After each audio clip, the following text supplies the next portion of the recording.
Alors bonjour à tous, bonjour à tous les participants, merci pour votre présence. Docteur, vous m'entendez bien?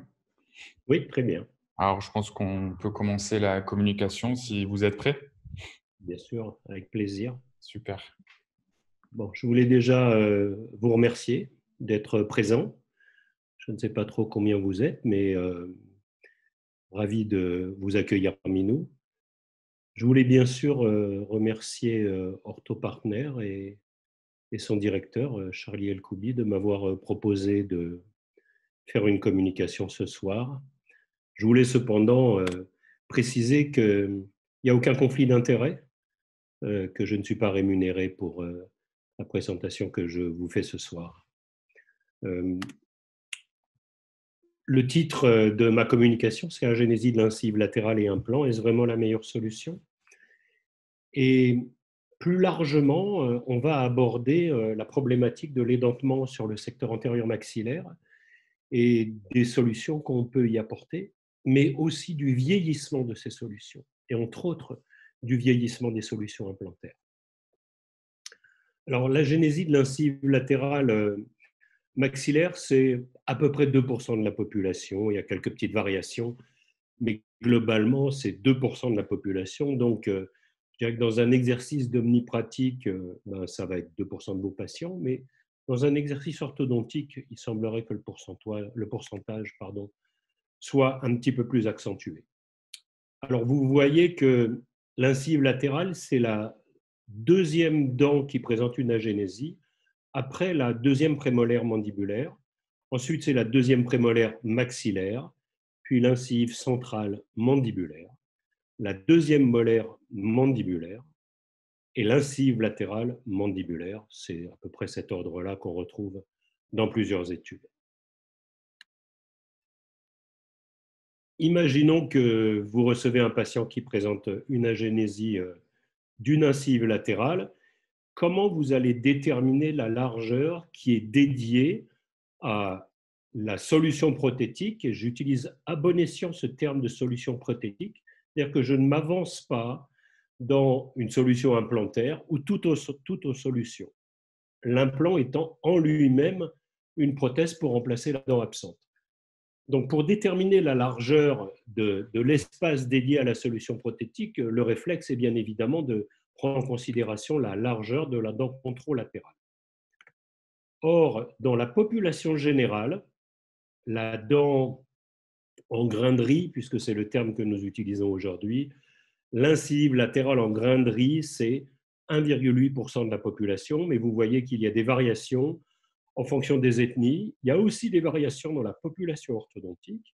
Il y a aussi des variations entre hommes et femmes, et il y a aussi des variations entre le côté gauche et le côté droit. Grosso modo, et en moyenne, 2% de la population présente une incisive contralatérale qui est agénésique. Mais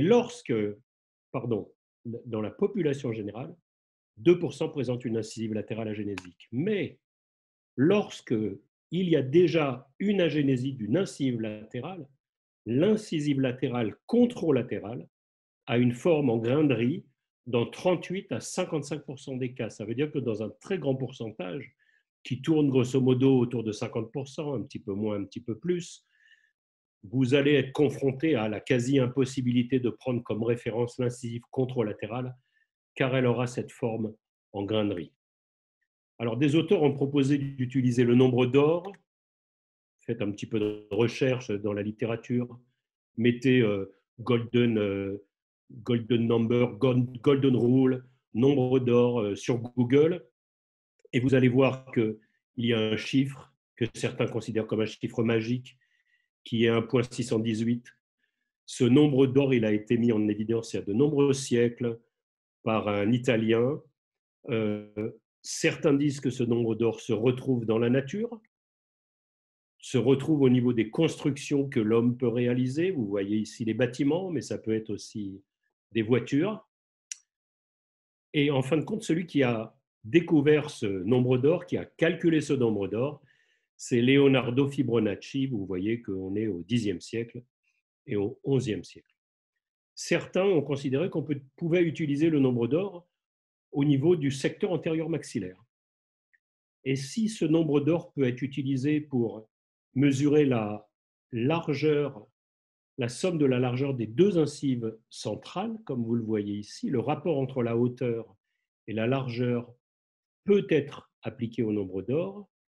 Il y a un praticien, vous voyez qu'on trouve aussi des compas qui permettent automatiquement d'avoir ce nombre d'or et qui peuvent être utilisés éventuellement par les prothésistes. Il y a un praticien québécois, le docteur Métaux, qui a de nombreuses années avant qu'on nous parle par exemple du logiciel DSD, qui a mis au point un logiciel qui permettait de retrouver les rapports idéaux au niveau des secteurs antérieurs. La photo en haut, c'est une photo clinique, et la photo en bas, c'est l'application de la règle d'or, du nombre d'or, au niveau de l'incisive latérale, puis au niveau de la canine. Et vous voyez que déjà l'incisive latérale, si on applique le nombre d'or, est plus étroite que la largeur de la dent naturelle, ce que vous voyez au-dessus. Et quand on arrive à la canine, c'est ridicule. Donc, cet auteur considère qu'il est impossible d'appliquer la règle d'or si on veut calculer la largeur de l'incisive latérale. Les orthodontistes, il y a, j'imagine certainement ce soir des orthodontistes parmi vous, les orthodontistes utilisent l'indice de Bolton, qui est la somme des diamètres mésiodistaux des 6 dents maxillaires sur la somme des diamètres mésiodistaux des 6 dents antérieures mandibulaires, et ce rapport tourne grosso modo autour de 77%. Alors, ce qui est intéressant, c'est d'utiliser ce tableau Excel qui a été proposé par Vincent Coquiche, qui est un orthodontiste américain mondialement connu, qui est décédé maintenant il y a 4-5 ans, et qui, à l'époque, sur son site internet, avait mis à disposition des praticiens ce tableau Excel que l'on pouvait remplir très rapidement, soit en mesurant la largeur des dents en bouche, soit en mesurant la largeur des dents sur des modèles en plâtre. Aujourd'hui, en mesurant la largeur des dents sur des empreintes qui sont obtenues à partir des caméras intrabuccales. Et en utilisant l'indice de Bolton, on pouvait mesurer automatiquement la largeur de la dent absente. On retrouve ce tableau Excel sur le site smartortho.com, qui est un site internet qui est fait par son fils, lui aussi orthodontiste, qui a gardé d'abord, je dirais avec élégance, les PDF de tous les articles que son père a écrits, et c'est quelqu'un qui a été très prolifique dans la littérature orthodontique, mais aussi dans la littérature orthoparo, ortho-implant, et donc il a eu l'idée intéressante de laisser sur ce site internet ce tableau Excel que vous pouvez donc tout simplement importer et utiliser au niveau du cabinet. Mais en fin de compte, il y a peut-être un moyen qui est très simple et que les orthodontistes utilisent dans beaucoup de cas, c'est de faire une empreinte, soit une empreinte physique avec de l'alginate, la coulée en plâtre, soit une empreinte numérique, et de mettre les deux modèles l'un en face de l'autre avec une coïncidence des milieux, et de mettre les canines en classe 1. Et automatiquement, vous aurez l'espace dédié à la solution prothétique qui va vous permettre de remplacer l'incisive agénésique. Alors maintenant, je vais aborder des considérations qui m'intéressent un petit peu plus, mais auxquelles vous pouvez être confronté au quotidien. Je m'adresse aux orthodontistes, mais aussi aux autres praticiens qui m'écoutent. Quand on reçoit un cas comme celui-ci, dans mon exercice où je fais de la parodontie et de la chirurgie implantaire, la première des choses que je veux savoir, c'est est-ce que le couloir osseux qui existe entre les deux racines des dents adjacentes à l'espace d'agénésie, ce couloir osseux va me permettre de mettre un implant en place. Donc mon réflexe habituel, c'est tout simplement de faire une radiographie rétroalvéolaire avec un angulateur et puis de mettre en superposition des transparents qui nous sont proposés par les labos qui commercialisent les implants. Vous avez au milieu un implant cylindrique, vous avez à droite un implant cylindroconique ou conique qui, selon certaines compagnies, ont été conçus pour passer dans les espaces étroits, mais vous constatez que simplement avec la radiographie rétroalvéolaire, il est évident que la mise en place d'un implant n'est pas possible. Ça ne sert même pas à grand-chose de prolonger les examens radiographiques et de faire un cone beam, on a déjà un élément de réponse. Pourquoi on se retrouve très souvent dans cette situation-ci? Comme vous le savez, pour les orthodontistes qui m'écoutent, au niveau du secteur antérieur, on n'est pas sur un plan, on est plutôt sur un arc. Et puis quand on vous a appris à mettre les attaches sur les dents, un des objectifs du positionnement des dents sur ce secteur antérieur, c'est d'avoir une convergence vers le haut des apex. Certes, dans un point qui est situé sous la base du crâne, mais globalement, c'est une convergence vers le haut. Or, au niveau du site agénésique, cette situation, avec le positionnement des attaches spécifiques, ne nous permet pas, dans bon nombre de cas, d'avoir ce couloir osseux et nous aurons tendance à vous demander de repositionner des attaches afin d'ouvrir l'espace au niveau des racines et d'obtenir plutôt un parallélisme des racines plutôt qu'une convergence vers le haut. Ce qui peut parfois s'avérer être un mouvement relativement difficile, surtout si vous avez déjà des racines qui flirtent un petit peu avec la corticale. C'est beaucoup plus difficile de déplacer les dents lorsqu'elles sont déjà en contact avec la corticale vestibulaire. Alors très souvent, mes correspondants orthodontistes me demandent de combien j'ai besoin d'espace pour poser un implant. Dans le sens mésiodistal, c'est relativement simple. Entre un implant et une dent, il faut entre 1,5 et 2 mm de distance. Pourquoi cette distance? C'est la distance qui permet d'une part de conserver le pic osseux qui va permettre de retrouver une papille entre la dent naturelle et la dent prothétique qui viendra par-dessus l'implant. Donc 1,5 mm au minimum. Ça ne sert à rien de faire l'équilibriste et d'aller vers les 1,2, voire un petit peu moins, parce qu'on risque de perdre ce pic osseux et donc de ne pas avoir des papilles qui vont venir remplir l'espace interdentaire. Dans le sens vestibulo-lingual, il nous faut aussi une certaine épaisseur d'os. Dans l'étude que je vous ai mis en référence, vous voyez que les auteurs arrivent à la conclusion qu'il faut idéalement 2 mm d'os en vestibulaire de l'implant pour avoir une stabilité du niveau osseux. Mais si on réfléchit sur la face vestibulaire, pourquoi ne pas avoir la même chose sur la face linguale? Donc 2 mm en vestibulaire, 2 mm en lingual, et entre 1,5 et 2 mm entre l'implant et une dent adjacente. Après, bien évidemment, tout dépend du diamètre de l'implant. Il y a dans la littérature des grands noms de la dentisterie mondiale qui ont posé comme théorème que lorsque les canines venaient au contact des incisives centrales et qu'on envisageait, après avoir étudié le cas, d'ouvrir l'espace d'agénésie pour mettre un élément prothétique, quelle qu'en soit sa nature, qu'on se retrouvait avec une belle crête osseuse. Et donc, vous voyez ces auteurs, on retrouve Vincent Coquille, vous avez Frank Spears, qui est un grand nom de la prothèse aux États-Unis, et Björn Zachrisson, orthodontiste mondialement connu de Norvège. Eh bien, ces auteurs, vous voyez, fin des années 90, début des années 2000, se sont trompés, puisqu'on trouve dans la littérature des articles où on a mesuré soit sur des modèles en plâtre, soit sur des cônes BIM, ce que devient la crête lorsqu'on ouvre l'espace entre la canine et la centrale. On a une réduction de l'épaisseur de l'os de 17 à 25%, ce qui n'est pas rien. On perd un quart de la largeur vestibulo-linguale de l'os qu'on crée. On a une réduction de la hauteur de l'os, mais on a aussi une augmentation de la profondeur de la concavité vestibulaire. Et très souvent, c'est cette concavité vestibulaire qui nous pose un problème pour pouvoir mettre un implant. À partir du moment où on a une agénésie, nous savons qu'on aura un volume osseux dans le sens vestibulo-lingual qui sera beaucoup plus fin, beaucoup plus étroit, puisqu'il n'y a pas la racine pour soutenir les corticales. Et donc, très souvent, puisque la crête se déplace en direction linguale et qu'elle s'affine, si on veut à tout prix aller vers la solution implantaire, il va falloir réaliser une greffe osseuse. Alors, si on prend, ici j'ai pris un panel de 7 marques d'implants vraiment totalement au hasard, je ne marche pas pour une marque plus que pour une autre. Tous les implants que vous voyez ici sont des implants dits étroits.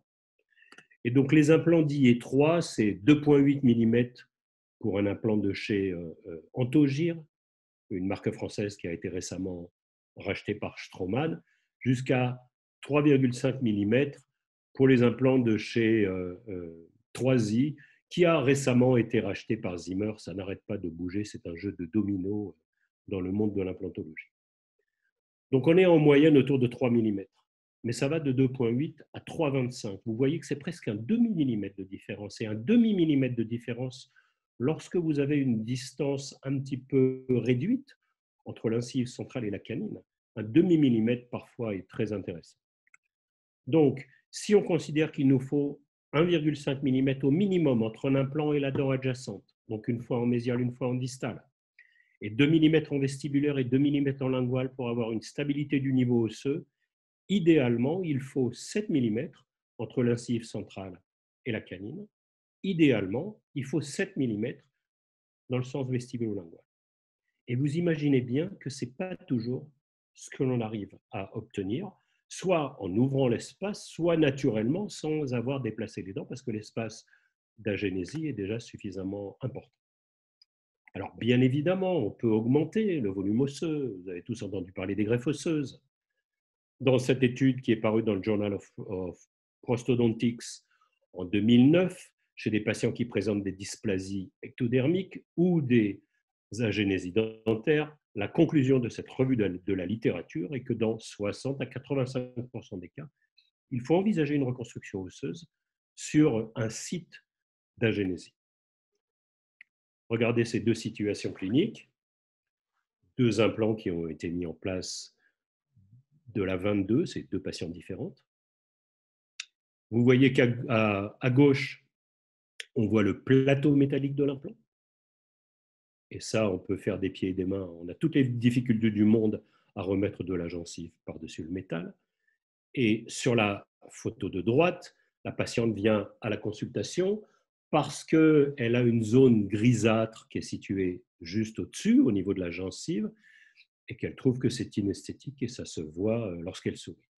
Cette zone grisâtre, elle est tout simplement due au fait que l'os à cet endroit-là a été très fin à cause de la génésie, que le choix implantaire a été pris, mais que si on soulevait la gencive, on verrait certainement le bord des spires osseuses qui est au niveau de la corticale, et donc le métal du titane, le métal de l'alliage de titane, transparaît au niveau de la gencive et donne cet aspect grisâtre. Et on est très souvent face à cette situation-ci où on a d'une part un déficit osseux dans le sens vestibulo-lingual et d'autre part cette concavité en vestibulaire qui est, je dirais, une donnée anatomique et qui est présente dans beaucoup de cavités buccales. Alors bien sûr, on sait faire des greffes osseuses. Ici, vous voyez une greffe osseuse que j'ai réalisée à partir d'os de banque. On a à notre disposition aujourd'hui des morceaux d'os qui sont prélevés sur les col de fémur de patients qui ont des prothèses fémorales. Et bien évidemment, après leur accord, des fragments osseux sont prélevés. Ils subissent une multitude de traitements chimiques pour éliminer la totalité de la partie organique pour ne conserver que la trame minérale. Et cette trame minérale va servir d'échafaudage aux cellules osseuses environnantes.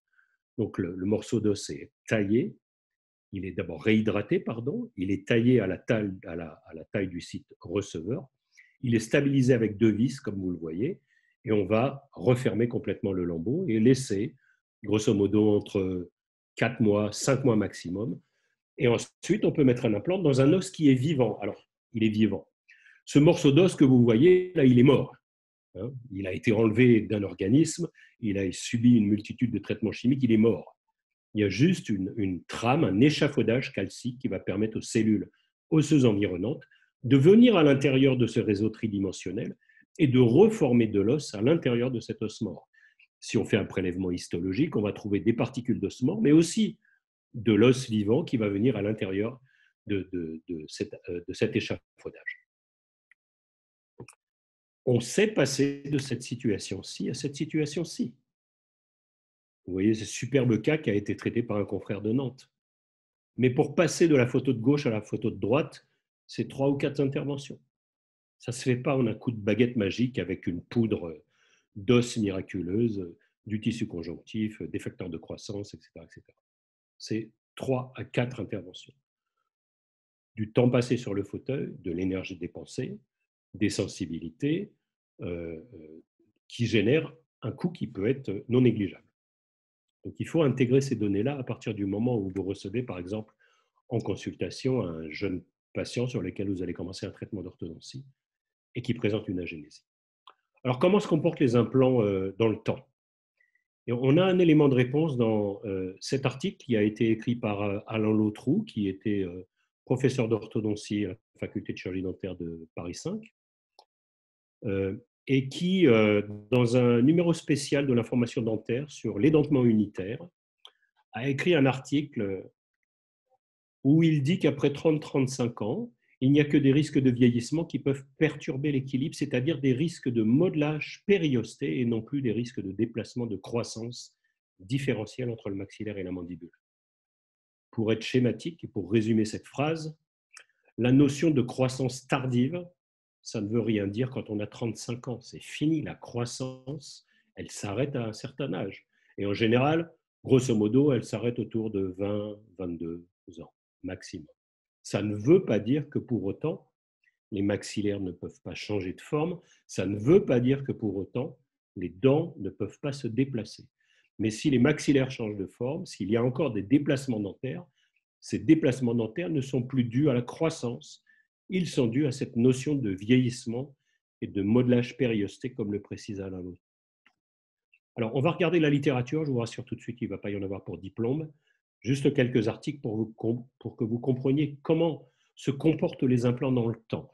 Ici, on est à Genève, chez Jean-Pierre Bernard, et il a fait une étude qui est très intéressante où il a posé des implants dans 2 groupes de patients. Vous voyez, le premier groupe de patients, c'est des patients relativement jeunes, 15 à 21 ans.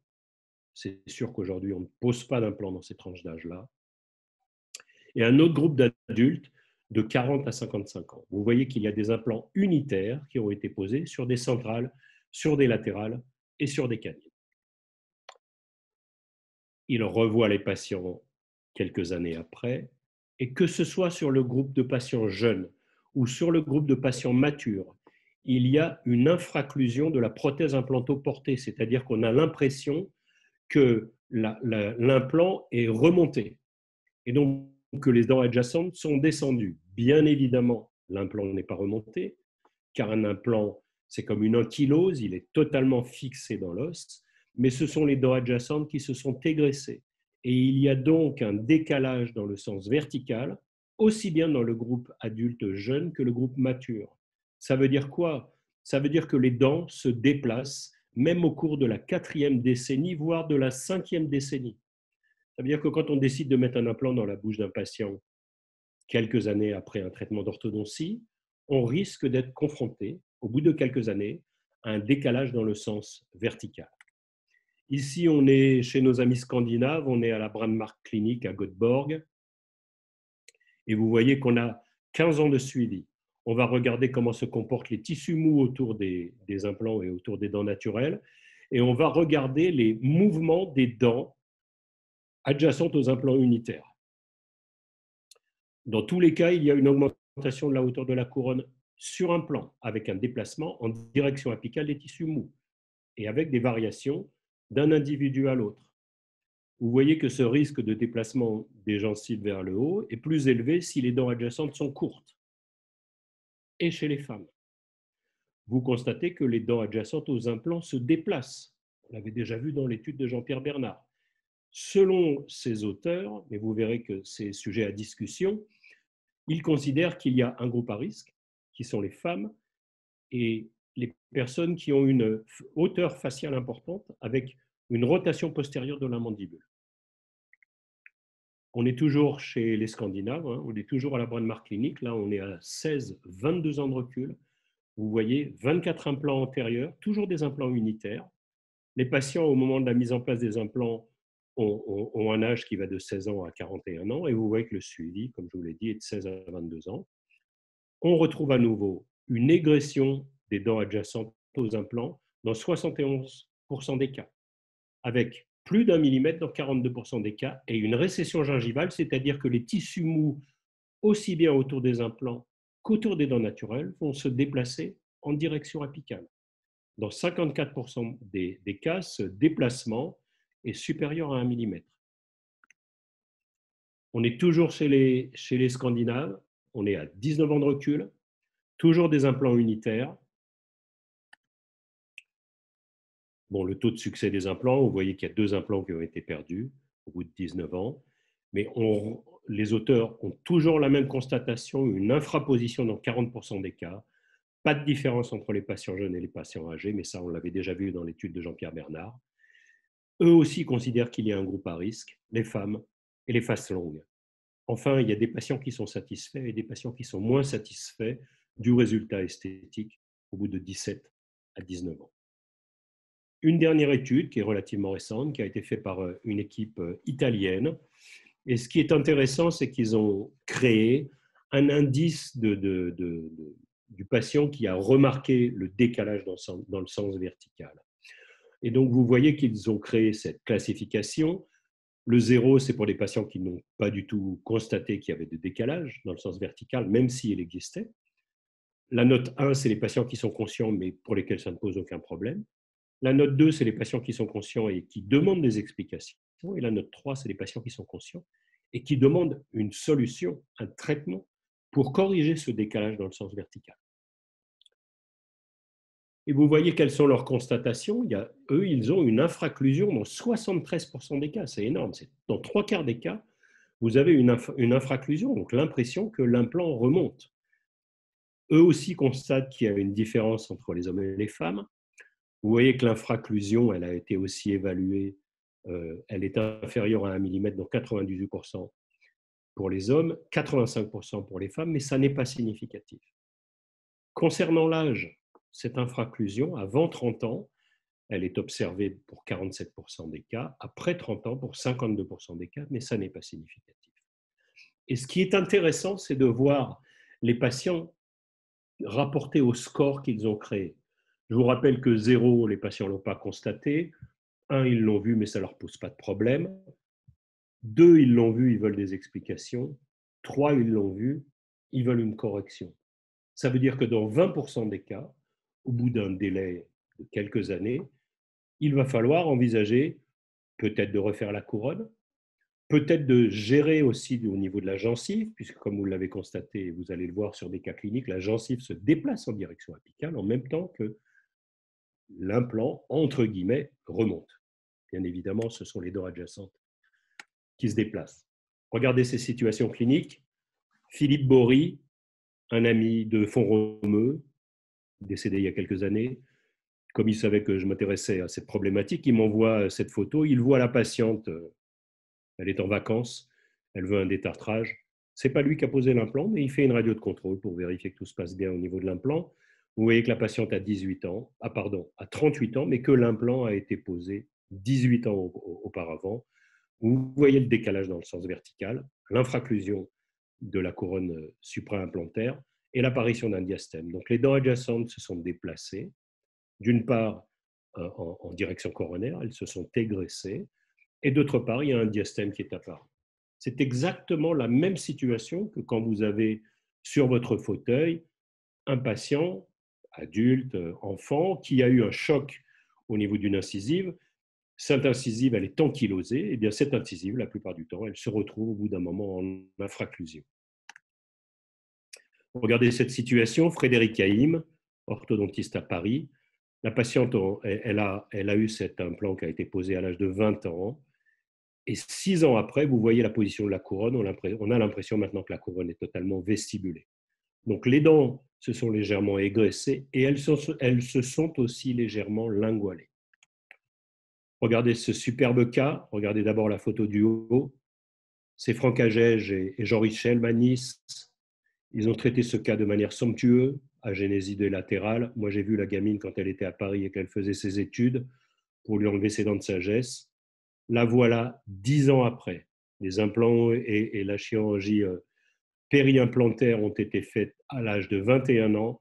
La voilà à l'âge de 31 ans. On a l'impression qu'il y a maintenant des concavités en vestibulaire des 2 implants, donc que les greffes de conjonctif qui avaient permis de recréer cette convexité se sont totalement résorbées.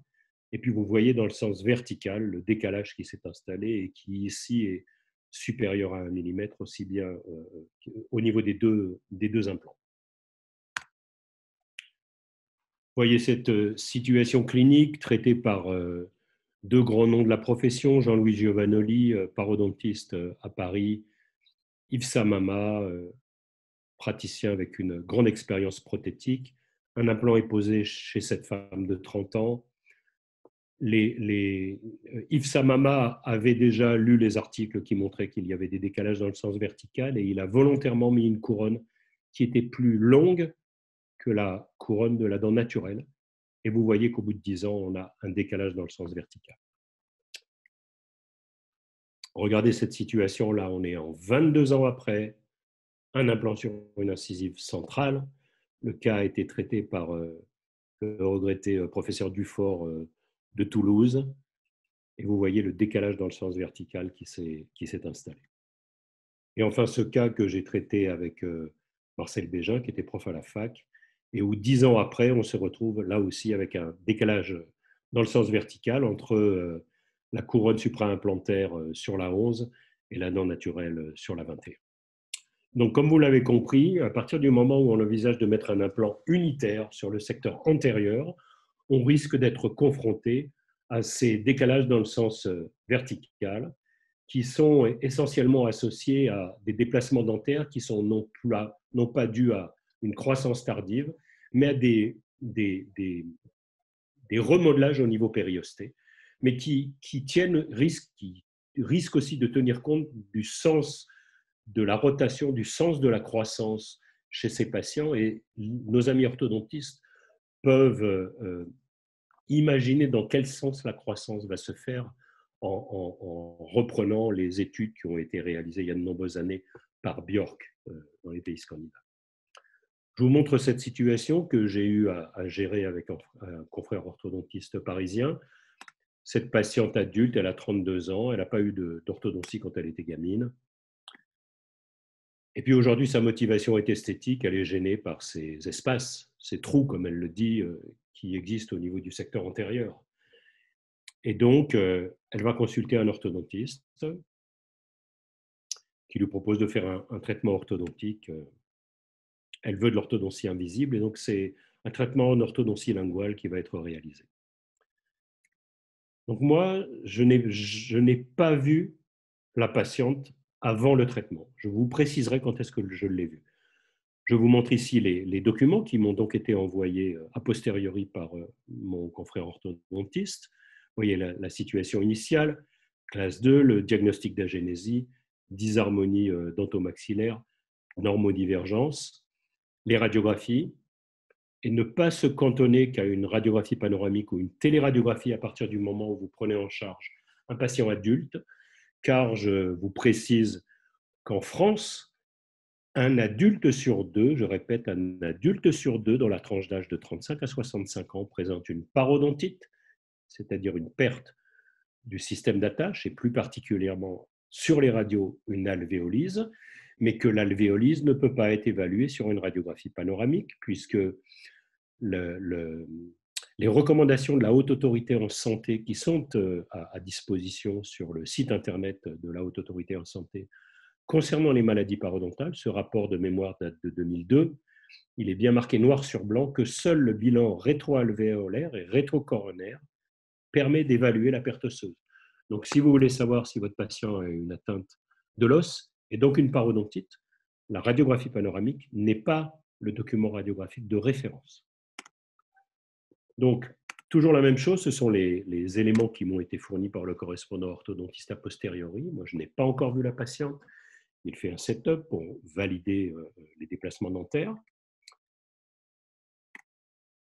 Voilà la patiente en cours de traitement et voilà la patiente au moment où je la reçois. Donc, elle vient avec un courrier.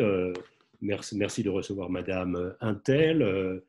J'ai bientôt fini le traitement orthodontique et les espaces dédiés aux incisives latérales sont suffisants pour pouvoir mettre des implants en place.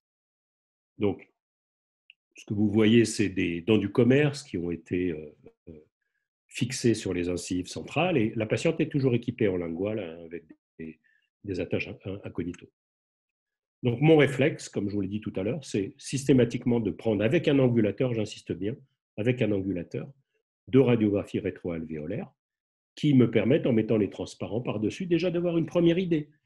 Et donc, au seul vu des radiographies panoramiques, je dis déjà à la patiente que le couloir osseux dans le sens dans le sens mésiodistal semble suffisant pour poser un implant en place de 12, mais que la mise en place d'un implant en place de 22 me semble très compliquée et qu'il faudra certainement avoir un petit peu plus d'espace.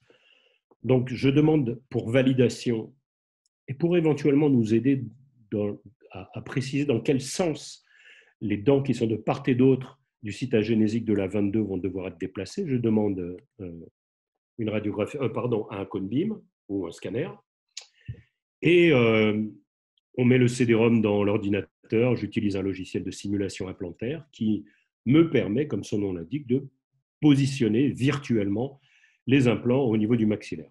Vous voyez déjà que sur cette coupe horizontale, on constate qu'il semble possible de mettre un implant en place de 12, mais que je confirme, grâce au cone beam ou au scanner, qu'à ce stade-là, il est impossible de poser un implant en place de la 22.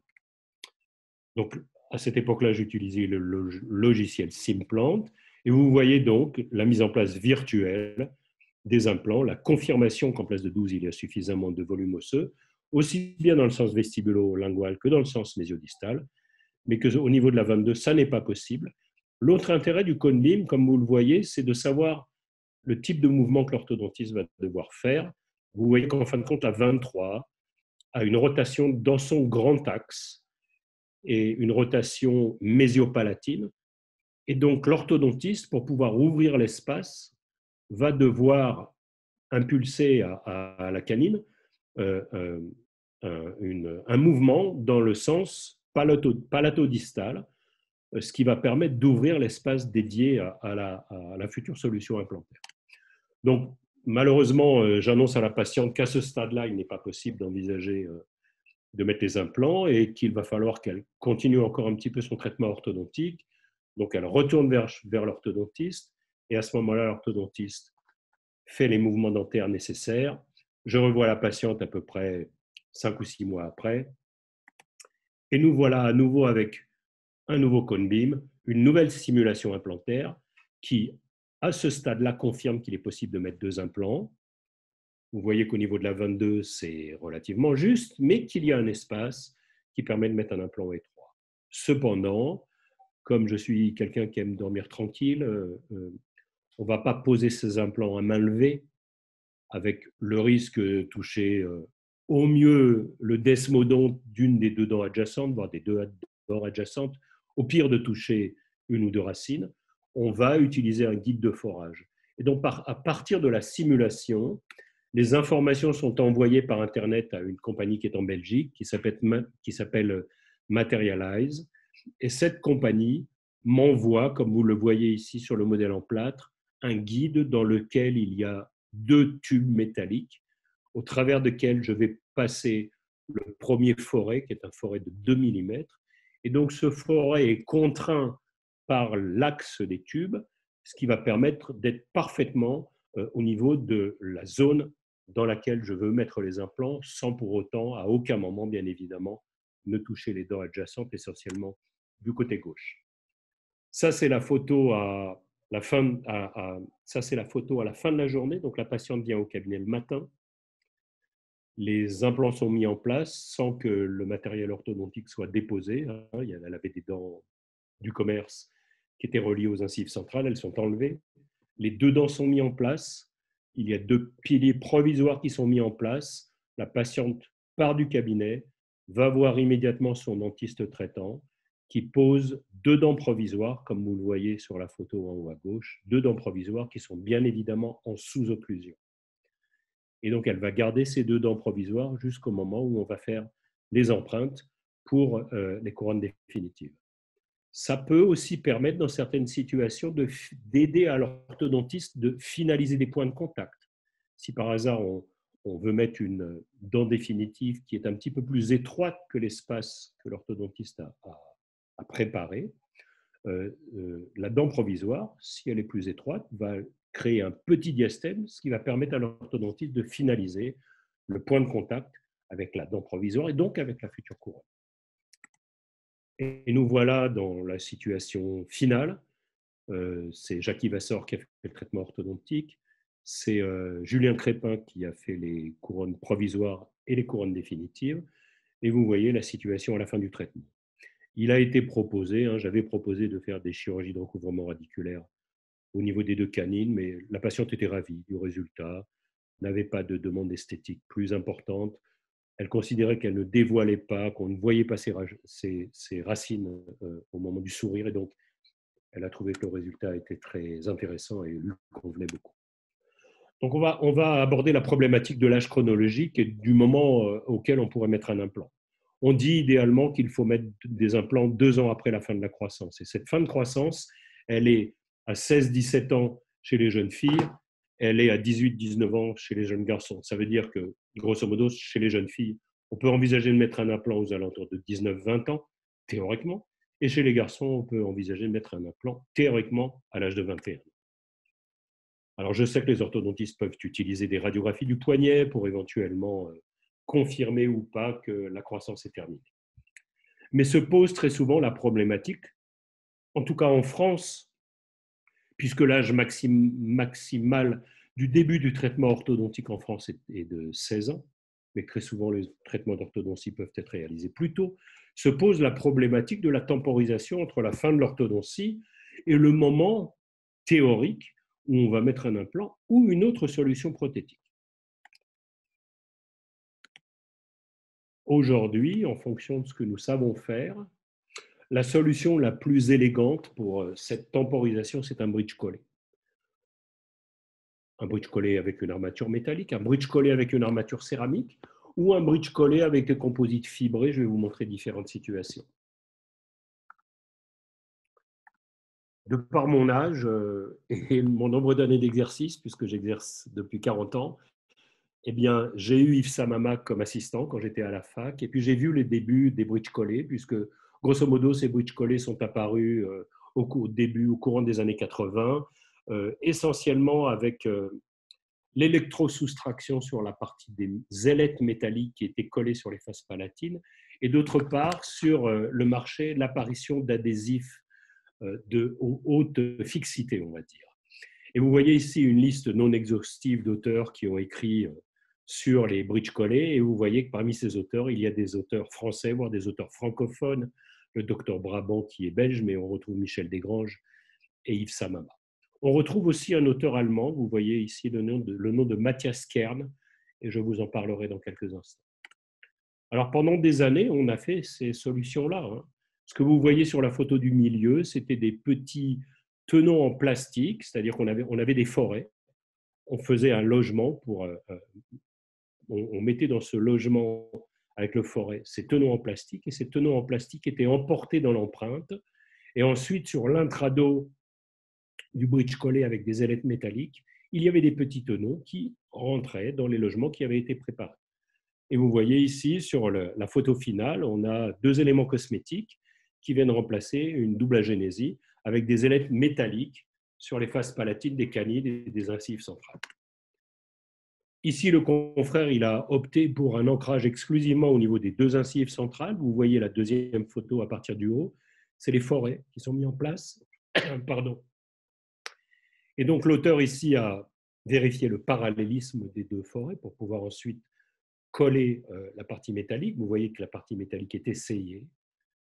Son adaptation est validée avant que le laboratoire de prothèse mette les éléments cosmétiques en place. Vous voyez que le résultat est très élégant. Mais depuis quelques années, et grâce à ce Matthias Kern, dont je vous ai cité le nom il y a quelques instants, qui est un praticien allemand avec un exercice universitaire à la faculté de Kiel, il a proposé d'une part des bridge collés avec une seule ailette, des bridge collés cantilever, des bridge collés avec une extension, avec une seule ailette, et d'autre part tout céramique. Vous voyez cette situation qui a été traitée par Stella Alexandria en orthodontie et par Florent Trévelot au niveau de la solution prothétique, et où moi je n'ai eu qu'à faire un petit allongement coronaire sur la face palatine afin que le docteur Trévelot puisse faire des préparations pour faciliter le collage. Vous voyez le résultat sur la face palatine, on a 2 bridges collés. Chaque bridge collé prend appui sur une seule dent, en l'occurrence l'incisive centrale. Pardon, j'ai un chat dans la gorge. Et on a une extension cosmétique. Donc, bridge cantilever avec une seule ailette. Alors, c'est sûr que moi qui ai vu apparaître les bridges collés métalliques avec deux ailettes, quand j'ai vu ça, je me disais, bon, ça ne va pas marcher. Eh bien, la littérature nous montre que c'est l'inverse, car vous voyez que le taux de survie à 10 ans de bridge collés avec une ailette est supérieur au taux de survie à 10 ans avec des bridge collés deux ailettes. Et que lorsqu'un bridge collé deux ailettes présente un décollement au niveau d'une ailette et qu'on coupe cette ailette, eh bien, le bridge collé continue à jouer son rôle dans la cavité buccale. Regardez cette situation clinique qui a été somptueusement traitée par un confrère parisien. Les crêtes, les deux crêtes ont été travaillées, c'est-à-dire qu'elles ont, après avoir fait une anesthésie locale, on a creusé un petit peu à l'intérieur de la gencive, à l'intérieur de la muqueuse, pour faire un réceptacle concave.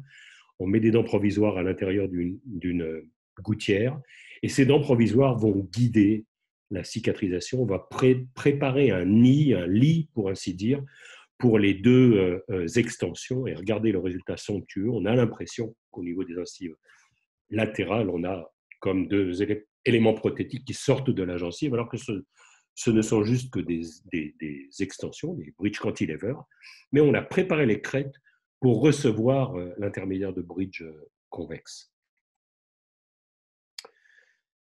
Cette photo, c'est une photo que j'ai prise à l'ADF en 2019, lors de la conférence qu'a fait Mathias Kern, puisqu'il était invité dans une séance sur l'édentement unitaire sur le secteur antérieur. Il a étudié grosso modo tout ce qu'on a à notre disposition sur le marché concernant les différents éléments céramiques pour pouvoir réaliser ces bridge cantilever, et il en est arrivé à la conclusion que c'est la céramique zirconia qui a le meilleur succès sur le long terme et la meilleure résistance. Une autre situation clinique avec une autre proposition qui elle aussi est très élégante.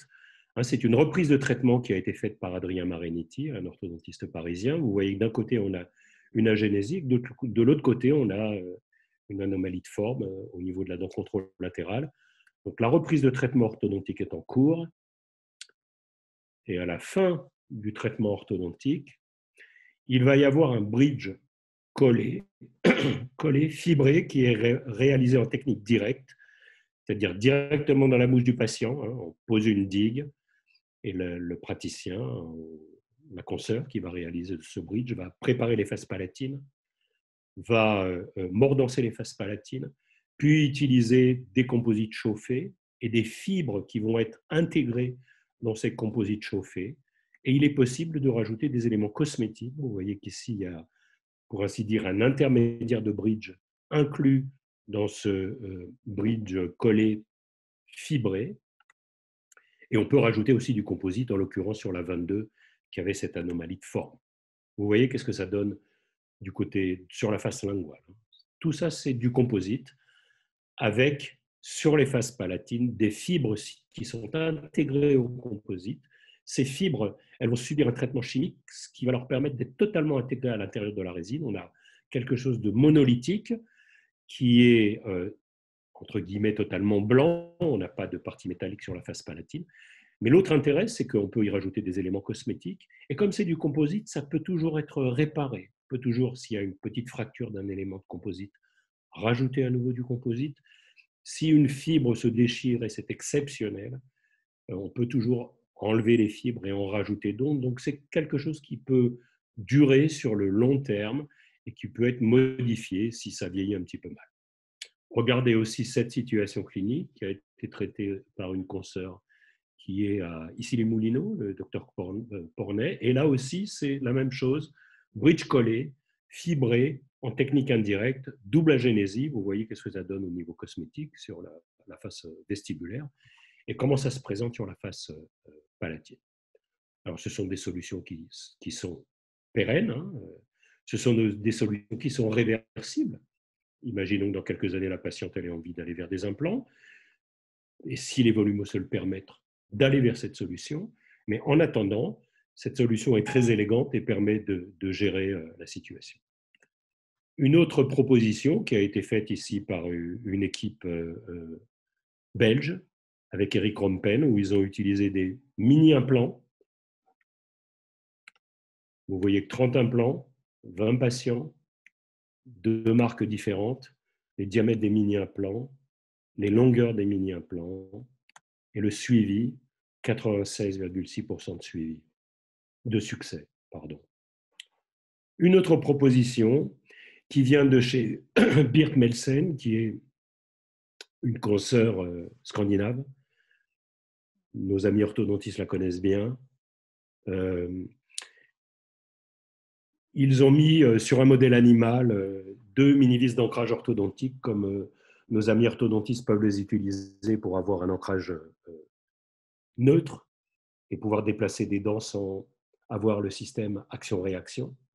Et ils ont constaté que quand ces mini-vis d'ancrage étaient mises dans une crête édentée horizontalement, au niveau histologique, il y avait de l'os qui se créait en partie autour de la mini-vis d'ancrage. Vous voyez sur la photo de gauche, qui est une coupe histologique qui a été faite sur l'animal. Et donc, partant de ce principe, ils ont proposé, et ici vous voyez qu'il y a 2 articles de référence, un article qui a été réalisé par l'équipe de Birk Melsen avec un confrère italien, et puis un article qui a été écrit par un interne, qui je crois maintenant fini son internat et qui était à Marseille, il me semble, où ils ont utilisé ce principe avec une vis d'ancrage horizontale au niveau palatin, et vous voyez des fils orthodontiques ont été façonnés pour pouvoir recevoir un élément cosmétique. Alors, cette solution, elle est intéressante, mais ils ont quand même constaté qu'il y avait pas mal de gestion de fractures au niveau d'éléments cosmétiques. Et aujourd'hui, ils en sont arrivés à privilégier une solution où on va mettre un bridge collé, mais aussi mettre une mini-vis d'ancrage horizontal dans la crête édentée pour conserver le volume osseux. Marcus Hürzeler, je vous le présente rapidement pour ceux qui ne sont pas dans le monde de la parodontie et de l'implantologie. Marcus Hürzeler, c'est un confrère suisse, un grand nom, je dirais internationalement connu dans le monde de l'implantologie et de la parodontologie. Et dans le congrès de l'EAO, c'est-à-dire la European Academy of Osseointegration, en 2019, à Lisbonne, je crois, de mémoire, il a mis une diapositive très provocatrice. Est-ce que nous devons éviter les implants au niveau du secteur antérieur? Et il est même allé plus loin en disant pas d'implants au niveau du secteur antérieur. Et il nous rappelle qu'il y a des alternatives, des solutions. Quand la dent est présente, on peut toujours faire un traitement endodontique si vraiment il y a une image apicale. On peut faire un traitement parodontal si la dent présente une atteinte parodontale. On peut, si la dent est légèrement fracturée en sous-gingivale, faire de l'égression orthodontique et conserver la dent. Donc c'est une problématique qui aujourd'hui est réelle et qui est posée par des grands noms de la parodontologie et de l'implantologie.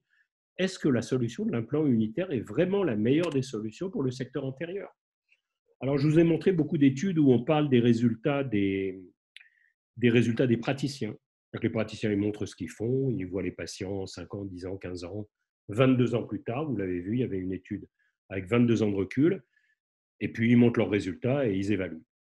Mais aujourd'hui, il y a de plus en plus d'articles qui sortent dans la littérature et qui prennent en considération les avis des patients, parce que ce n'est pas le tout de nous faire plaisir et de montrer des superbes situations, des superbes cas et des superbes résultats. Ce qui est important aussi, c'est la satisfaction du patient, l'appréciation du patient concernant les solutions esthétiques, quelles qu'elles soient, orthodontiques, prothétiques, qu'on peut leur apporter. Et donc, dans cette étude, qui est relativement récente, vous le voyez, 2014, on va avoir 3 groupes de patients, des patients sur lesquels on a fermé l'espace et où on a transformé la canine en latérale, des patients sur lesquels on a ouvert l'espace et on a mis un implant, et comme groupe contrôle des patients qui présentent des arcades complètes.